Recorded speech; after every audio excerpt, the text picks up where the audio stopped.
Šiaip iš tikrųjų geriausias akumuliatorius yra miškas. Jisai auga, šalia manęs, čia pro langą, aš kampą jo matau ir į tą pusę. Jis auga, akumuliuoja tą saulės energiją, geriausios saulės plokštės yra miškas. Jis tau užaugo, vieną mišką paėmei, kitas auga šalia jo, tada vėliau jį paimsi, užaugs jaunimas į viršų.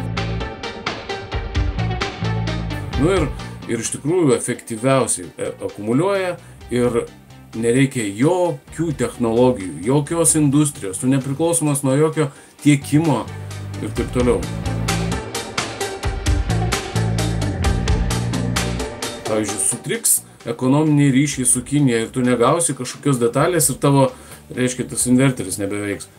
O čia visą laiką veiks.